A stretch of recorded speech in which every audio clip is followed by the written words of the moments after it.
Hi hello வணக்கங்க. சென்னை வந்தோம்னு சொன்ன பார்த்தீங்களா, பரத் வீட்டுக்கு வந்தாச்சு பார்த்துக்கோங்க. காலையில் சாப்பாடு வீடியோ நீங்கள் எல்லாருமே கற்றுருப்பீங்க. என்ன ஸ்பெஷல் அப்படின்னு பார்த்தீங்கன்னா, பரத் இன்னைக்கு ஸ்கூல் போயிட்டா பார்த்துக்கோங்க. அவனுக்கு வந்து லெமன் ரைஸ் கிண்டி கொடுத்துருந்தாங்க. அது லெமன் ரைஸ் இருக்கு. அப்புறம் பார்த்தீங்கன்னா நெத்தலி பொரிச்சது இருக்கு, முட்டை கிரேவி, உருளைக்கிழங்கு பொரிச்சது, இது எல்லாமே இதுக்கு பார்த்துக்கோங்க. எதுக்குன்னா எதுக்கு லெமன் ரைஸ்க்கு.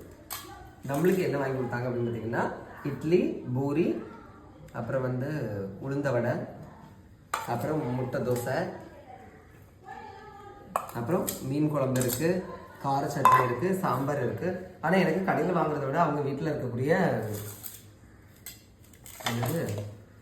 இதுதான் வேணும். ரொம்ப லெமன் ரைஸ்.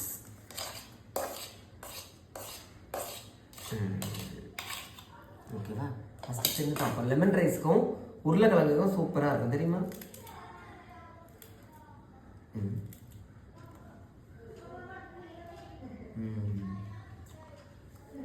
உங்களுக்கு எப்படிலாம் சாப்பிட்றது பிடிக்கும் அப்படின்னா நீங்கள் மறக்காமல் கமெண்ட் சொல்லுங்கள். வேறு என்ன சொல்கிறது, நீங்கள் எல்லாம் என்ன சாப்பிட்டீங்கிறது மறக்காமல் கமெண்ட் சொல்லுங்கள். என்ன எப்படி செலக்ட் பண்ணுங்கள். தேங்க்யூ.